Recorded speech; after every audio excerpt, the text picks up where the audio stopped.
Patrick did post that up there. Very interesting read. I need to ask him some questions about how exactly we're going to use it, but I've seen some of this before, and I understand the principles. In order to win in court, you have to redeem the bond.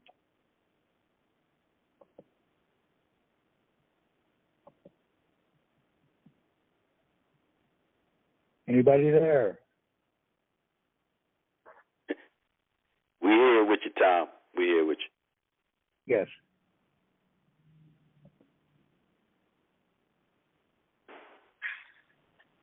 It goes along with just like what I've been saying before about the insurance. These bonds that are out there, the 273, the 274, and the 275 that the federal courts use, or the courts use, and all other bonds, appearance bonds and everything else, they're really reinsurance bonds. Yes. Okay? They're bonding the insurance, okay, in the process. What we have to do is basically come in and settle the bonds. We have to find out what the bond value is that they have out there and then settle it. So like your appearance bond on the traffic ticket, you settle for that value, okay, but the traffic charges, like in my case, were, say, $500, but the bond, the appearance bond was $600. So that means when I settle that properly, I'm going to be getting back $100 credit when I walk out of there, because we're the creditor and we're pulling it out of our mortmain account, which is that when you read through that document, it is the AUTOTRIS number, which is your Social Security number without the dashes. Because like I said, that mortmain account person, Divine, Patrick, that's held down in Puerto Rico, can't run. He can't dash anywhere, so he can't run. But the Social Security person with dashes, with two of them, can run all over the damn place. Good way to remember it. It's that simple. Yeah. One can run, the other one can't. Our account that basically is sitting there that we have to use is the one that has the no dashes. He can't run away. He's fixed because he's a mortmain. It's not about trust, okay? We have trusted the damn government and the people in power, but that does not make it a damn trust. They're operating as beneficiaries, trying to make it a cesticate trust, a quasi-trust, but that still don't make it a trust. It's really, when it boils down to it, it's a damn mortmain. They're holding our assets out of circulation, and that's against the law. That's why they're located down in Puerto Rico, and that's why Puerto Rico is not a state, because it's operating under the color of law or the codes or the maritime law system. It's not operating under the Constitution or the statutes of this country or nation. It's that simple. Now, the very last part in that document, I don't know which one I had there. I was modifying the last paragraph or two paragraphs there about settling up your statement bills. Okay? A statement is not a bill. When you get a statement from the utility company, that is just a statement, an allegation. Okay? It's not a true bill. There's a big difference between that statement being a bill and being a true bill. It's their fictional bill in their process, but you have to look at what it says. It's sitting there. It's not a true bill, okay? And basically a statement document is what was due and paid. So we have to put the payment down. We accept it and put the payment down to release the negative credits to set off that bill. We give them our CUSIP number, which is our Social Security number, and our AUTOTRIS number, the account number to basically draw the credits out of. They already have this. Okay, you go into dishonor, they will go right, as this document says, they will go right after that, settle it, and then they'll turn around and sell this over to a third-party debt collector trying to still get you into court to dishonor another bond that the court's going to write.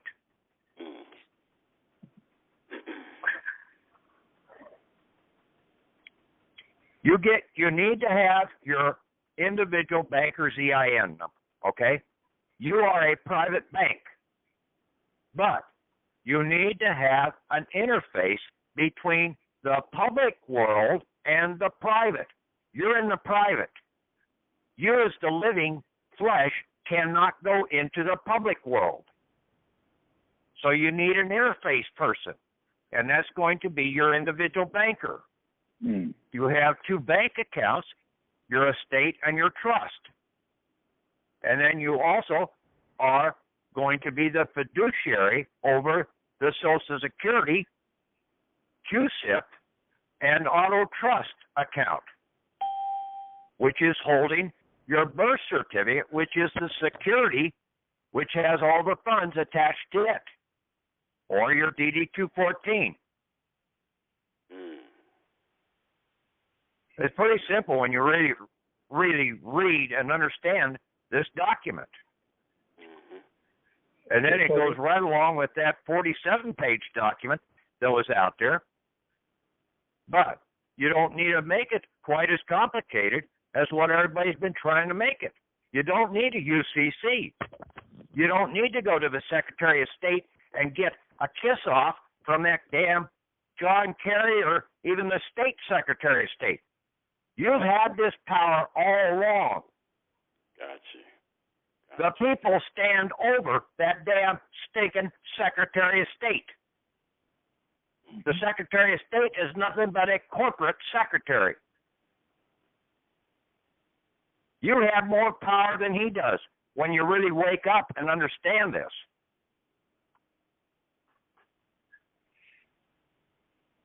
You just have to know how to use your power and not to abuse it and not to argue in their scenario. You come in and settle. Let them have the damn credits. You're not doing a damn thing with them anyway. In a lot of cases, they're just fictional. They want the debt money, the fictional debt money, give it to them. Let them have it.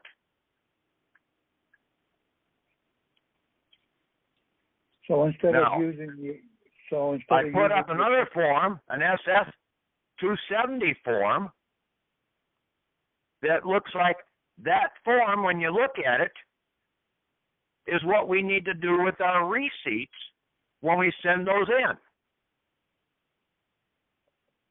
You can send a payment in or request to have a payment transferred to a third party into the special or the submission processing center, and Harold sent Tom the link for the 5 submission and processing centers.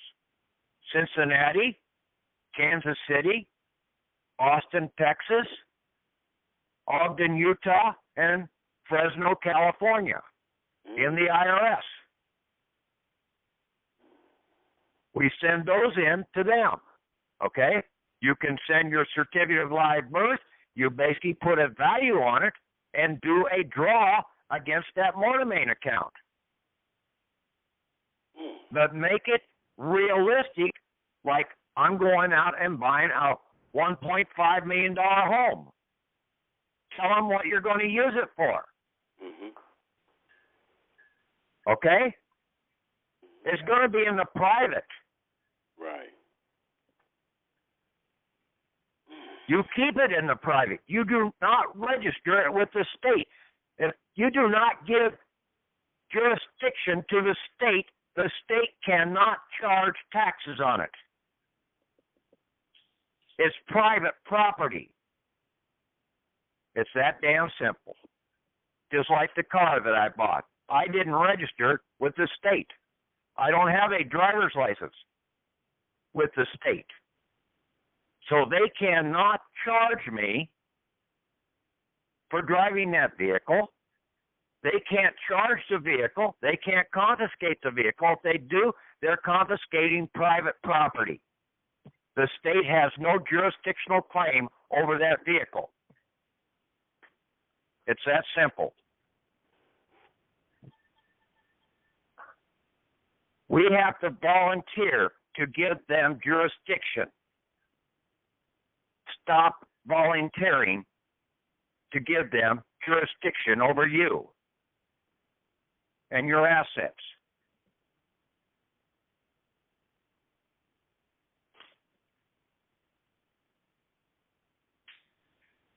So basically all you need to do when you settle a bill, since it's just a statement of a bill and payment,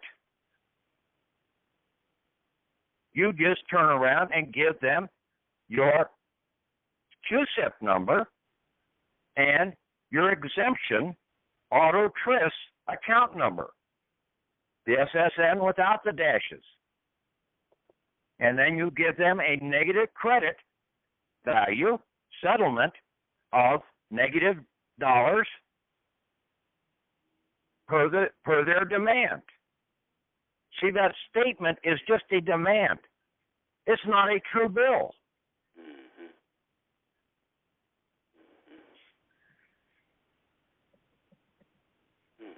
But they want to try and get you into dishonor.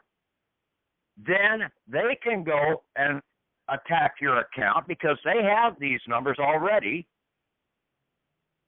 Okay? Because you didn't give them authorization. Now they can go, since you're in dishonor, they can go and get it, and then they can turn around and charge you with dishonor. Just like the courts can charge you with contempt of court.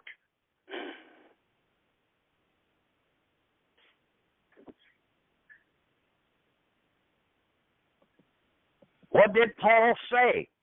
Settle with thy adversaries quickly. On the way to court, right.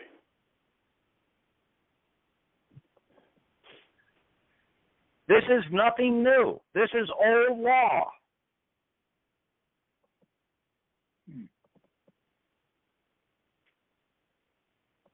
This is the law of merchants out here that has been operating in the Babylonian system for eons, and then into the Egyptian system, and then to the second Babylon, and then into the Greeks, or the Medes, Persians, the Greeks, and then the Romans.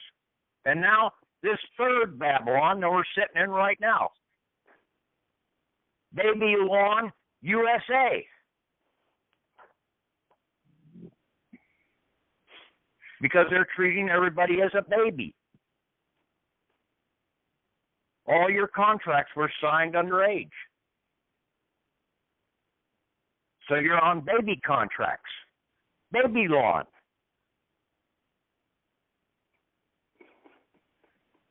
But you need to have your authority, and see, you sign this when you do these settlements as the authorized representative the fiduciary / attorney in fact. Use your power of being an attorney. You're not a licensed attorney because you're not an attorney in law. A licensed attorney only has to have a license when he's an attorney in law or at law, whatever it is. But when you're an attorney in fact, you are representing someone else, a turn.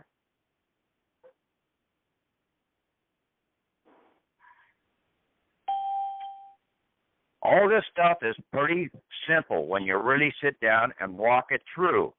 Think about it. Read these documents that basically I had Tom post up over the last month or so, especially about these bonds in court. There's good information in all of them. But what they were missing in most of them was they did not have the individual banker in there. Several people have tried to go in and, yeah, they put all this extra garbage onto their money negotiable instruments, like apostille, like an UCC. Mm-hmm. I mean, all of this extra garbage is bullshit. It's not what they're looking for. That carries no weight. If you want to do anything, take your Form 56s, your Form 56 for your Social Security account, and your two Form 56Fs, and then also your W-8BEN. Send those up to the Secretary of State and get them authenticated. Not apostilled, authenticated.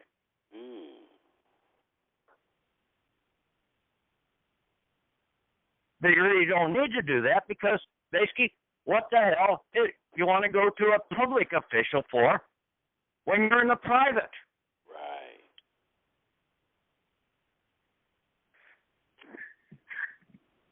And basically, I tried to make that rev to the W-8BEN also an apostille, or not an apostille, an affidavit. Only the living can make an affidavit. The fictions can't. The public can't. They can't give an affidavit. They have to get into the private to give an affidavit. So they will never give an affidavit, and they can never refute an affidavit that's made in the private.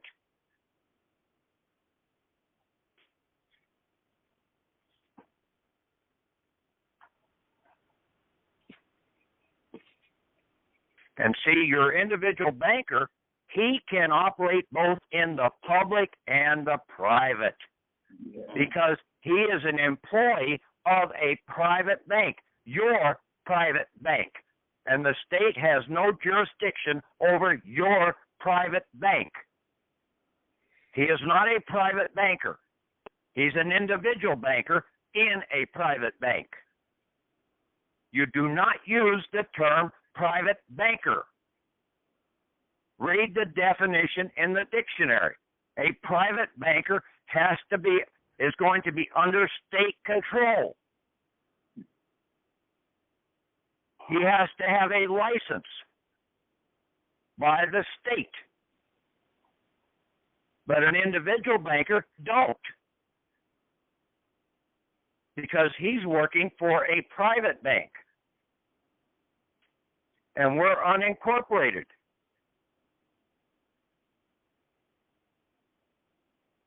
So the state has no jurisdictional control over our private bank.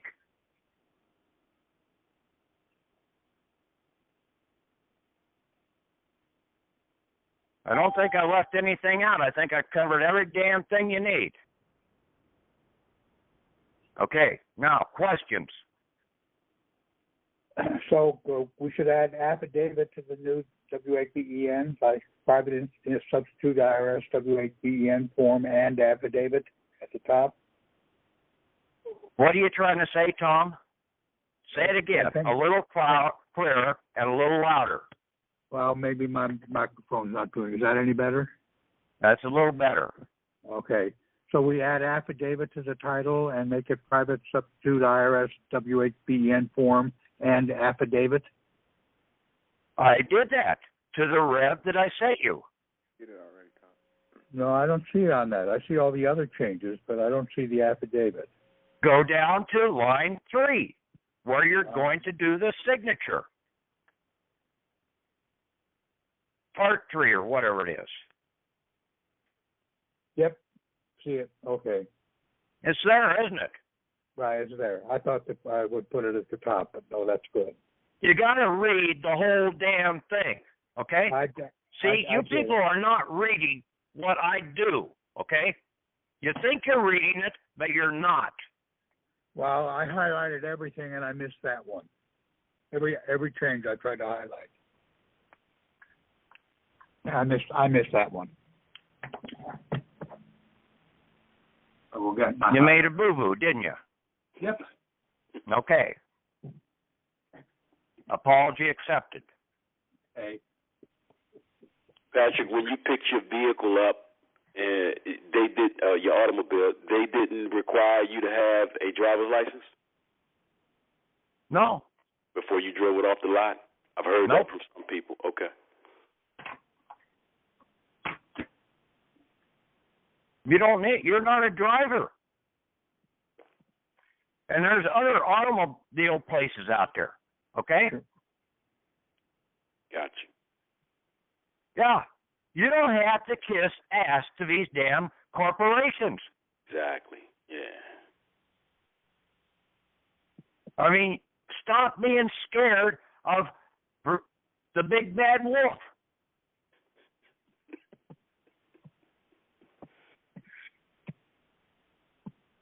And that's what a lot of people are. They're totally scared of, they're going to come and get me. People have done this, and basically the IRS has come after them. Well, basically, these guys that were doing some of this stuff did not have the individual banker's EIN number. Exactly. That 47 number is a very key component number. 4 and 7 comes to 11.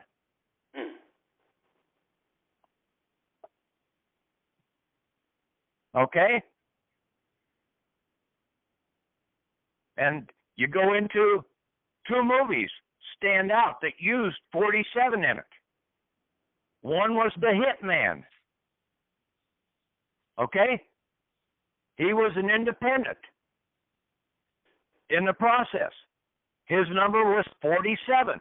Exactly. You're right. That was his name. Okay? The other was in the movie The Longest Ride. The guy that was in there that was riding the bulls, his number was 47. I didn't catch that. He was an individual. He broke away from the system, from being a bull rider at the very end. See, people don't see some of the simple things that are out here.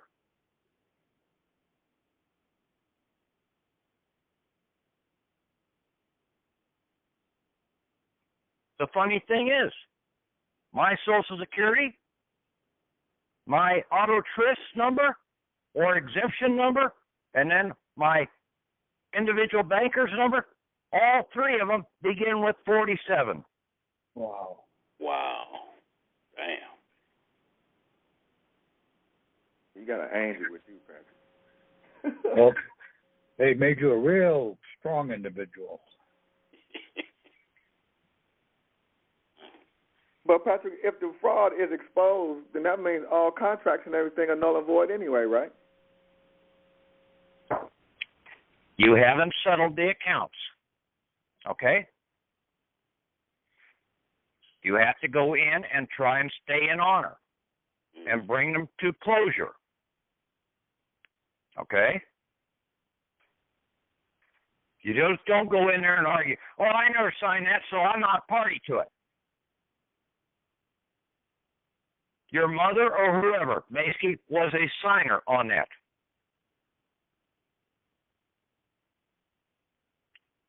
Somehow or other, they got you into a signature. Now, there is remedy to get out of it. You buy up the bonds. You settle the bonds out of your mortgage account, which is unlimited.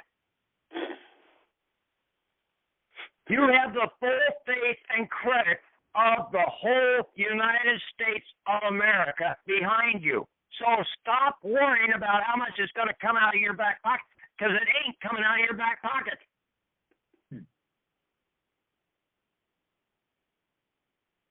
Settle the damn thing.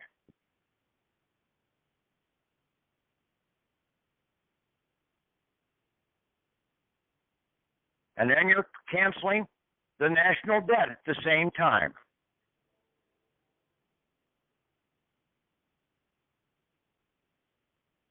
Because the national debt is really owed to we the people. That's the vast majority of the national debt. I said that for years. Oh, yeah. It's not to China. It's not to Japan. It's basically to we the people.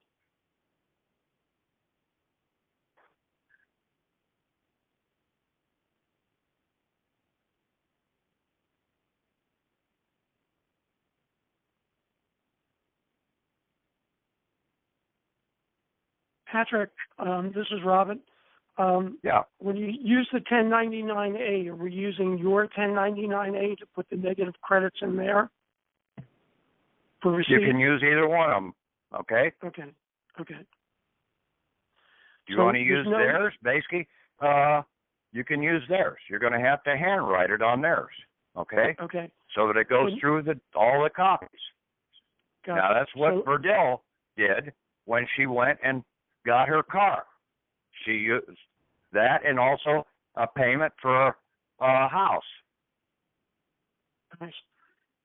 Now, if you want to draw funds out to like buy a house or to buy a something of major value, you can take your certificate of live birth, okay, or birth certificate. It's really a birth certificate now when it's issued by the state under seal, and you put the endorsement on the back of it for so much value. And you have those funds transferred to you or to your commercial bank account, a non-interest bearing bank account and debit card.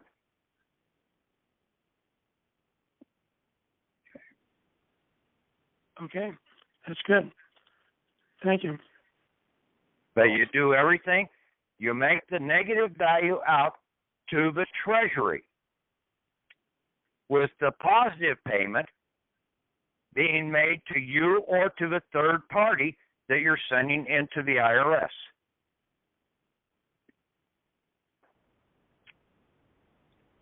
And we send that endorsed certificate in with the 1099-A and the 56s and other validating documents. You would send the 56s plus your W-8B, and I would send it into the IRS to that processing, to that submission processing center the first time.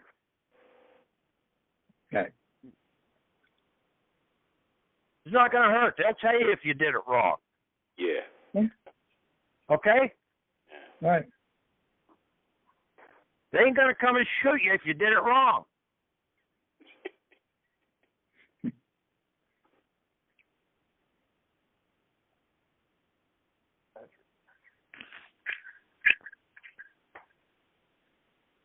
Tell them why you're doing it, to make them fully aware that basically you know what the shit you're doing.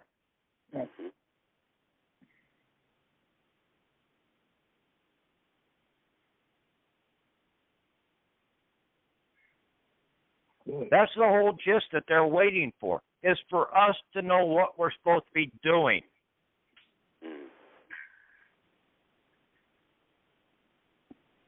The courts operate like we already know what we're doing because we've been signing all these damn things out here, not knowing what we were doing.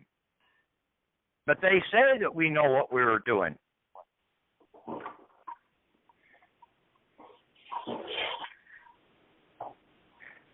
You have a mortgage. You have to go to the bank. You have a loan on the car. You have to go to the bank. You have to demand the bond that is behind that loan or mortgage. And then you're going to settle that bond.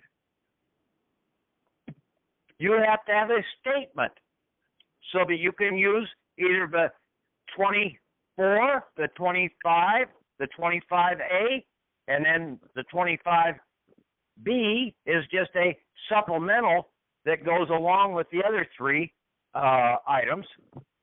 It's like a page 2 for extra information. Read them. Don't take my word for it. Study them. Look at that 273, 274, and 275 that the courts use. They're all reinsurance bonds.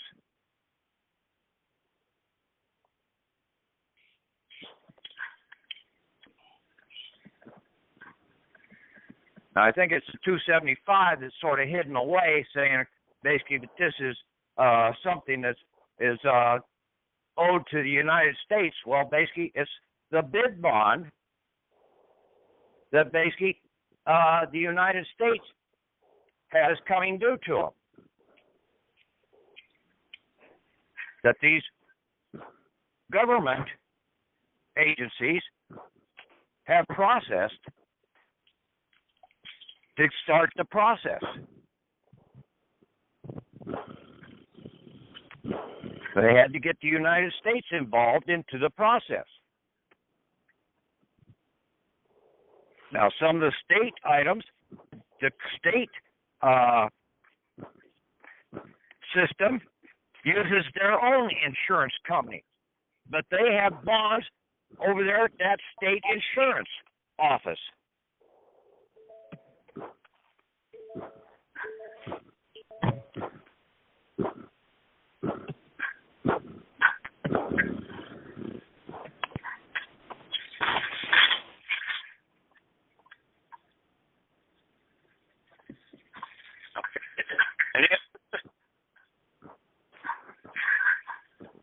What if you have some property and you want to switch your property from the public to the private so you don't have to pay taxes no more?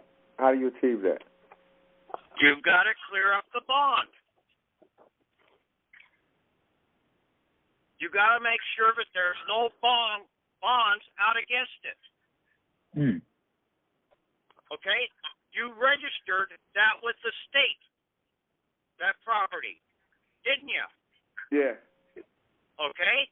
So the state has a bond against that property to pay the property taxes. See, that's what all you had to do was endorse and release, because when they send you that property tax statement, it's just a statement. They're asking you to make the payment, right? Yes. Make it. Give them your exemption. Release the credits from your account.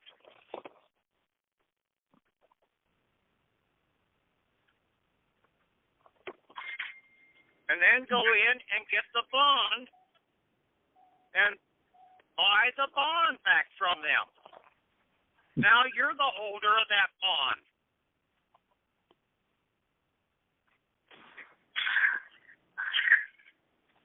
See, it's pretty simple when you understand and read this document. It's only 4 pages. Come on, people. You can read that much. Yeah. And then listen to this audio.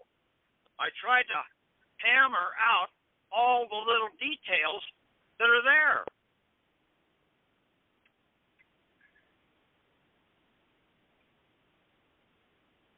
It's not rocket science. So I think that basically even a fifth grader could handle this.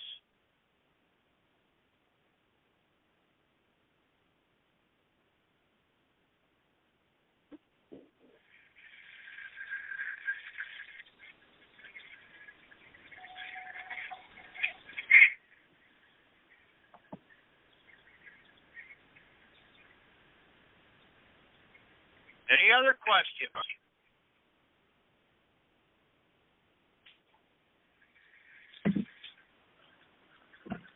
I think you get those standard forms and look at them very closely. Yes, look at them from a different aspect. We were looking at them before, but we were looking at them from the wrong perspective. This 4-page document gives a lot of clarification of what is needed.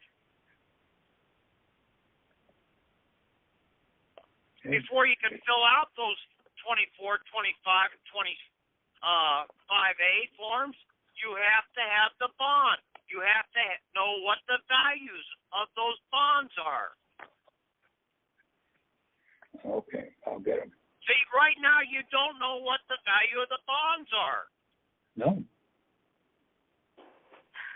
Well, how do you get the value of the bond? I don't know anything about this, so I gotta ask that. You go to the court and demand a copy of the bond, or you go to the bank and demand a copy of the bond, or you go to the treasurer of the state and demand a copy of the bond that they're using.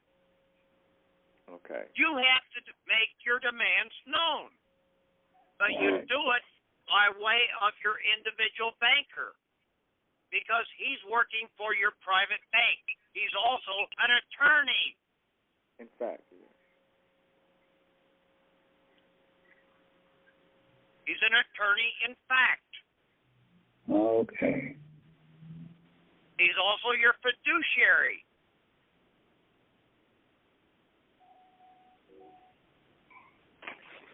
So that takes care of the way they talked about the attorneys in this paper. We don't need to go out and hire them at all. We are the attorney.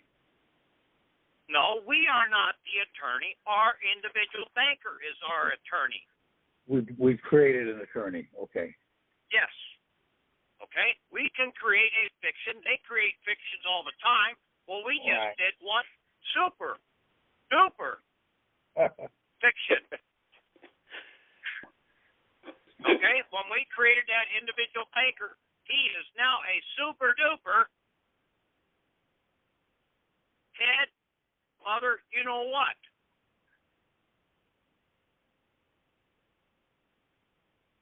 So someone who's in prison already, he can go get these bonds and get himself out.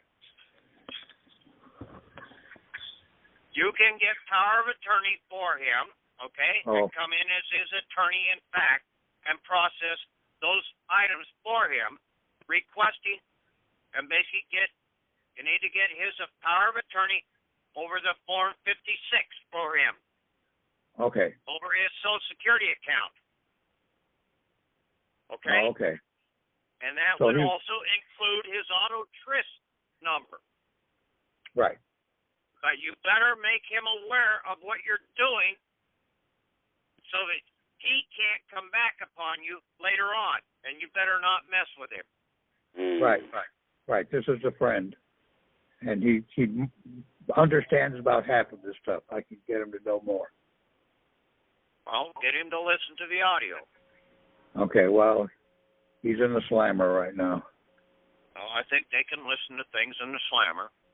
Okay, we'll see. Okay. A lot of them have access to the internet. I'll find out. But I'll take care of my stuff first, too. You need to get something established first, yes. Yes.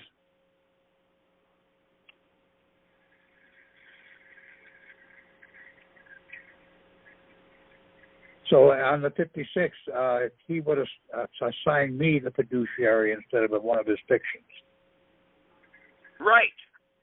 Right. Okay. And you're going to come in as a private banker to be authorized fiduciary for him with your private bank.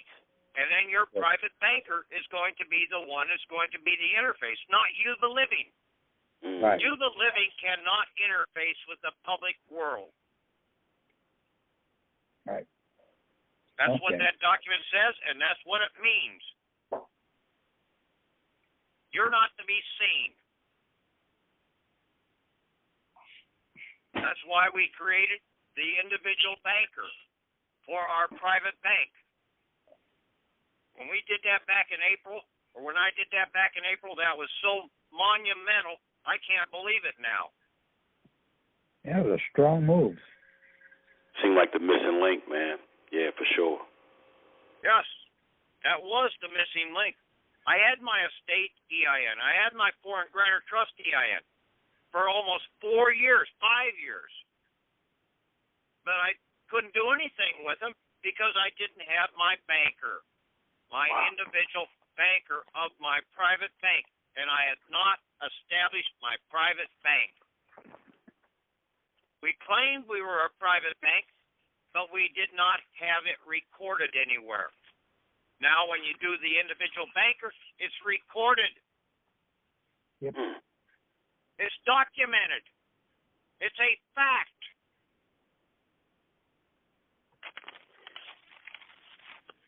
Right. And I don't think any of these courts are going to go up against the IRS.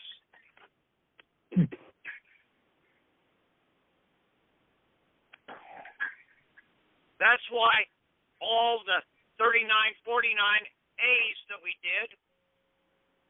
didn't go anywhere because we did not have the proper authority, the proper standing. We were just like a baby crying, wanting our diapers changed.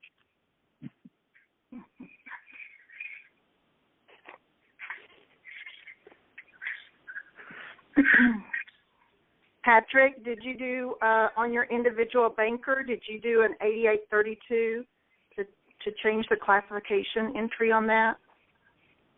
To what? On your individual, the 8832.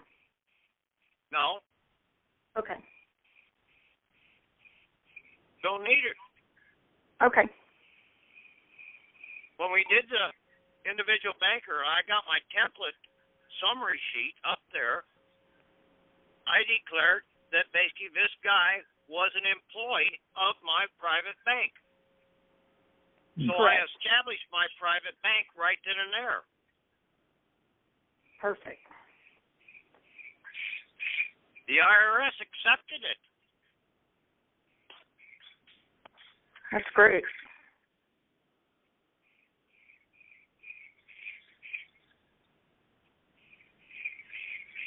And like I said, the IRS basically has the hammer. They're the tax man. And the tax man has the control in this country because everything is about taxes. Taxes, insurance, bonds, you name it. But it all really comes down to taxes. Because a bond is a tax. Insurance is a tax.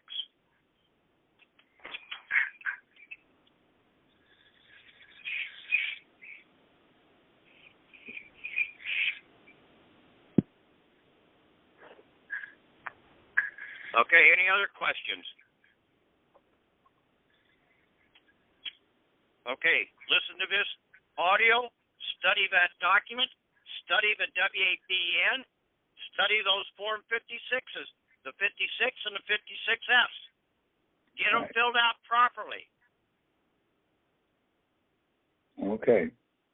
Then fill out the 1099-A. You can make the 1099-A out and have a third party be the borrower.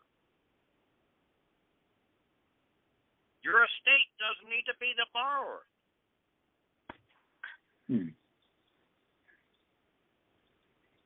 Now, when you're releasing those funds to them, okay, to the utility company or to the hospital or whatever. You put them down as the borrower. They're borrowing your credits. You're giving the credits up. They don't have to pay them back. You're releasing them. But you have to make out your voucher,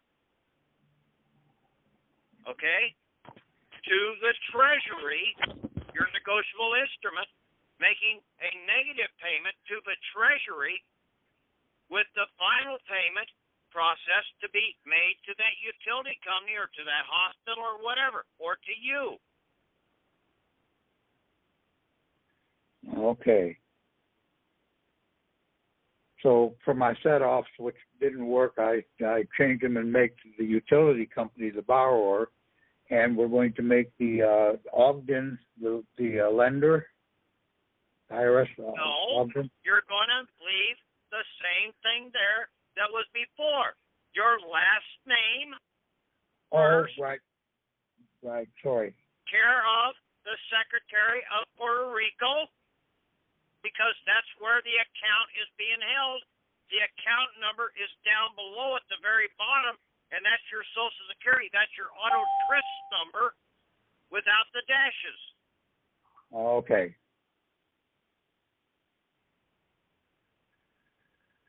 But it's going to be processed through the CUSIP number, which is the Social Security number, to gain access to that account down there in Puerto Rico. Okay? Yes. Now, listen to this audio several times, and basically you might sink in. Okay? Yes. Read the documents. Okay? Good. Thank you, Patrick. Okay, I'm dropping off the line. I'll Thank you, talk to Patrick. later. Okay, good night. Thank you.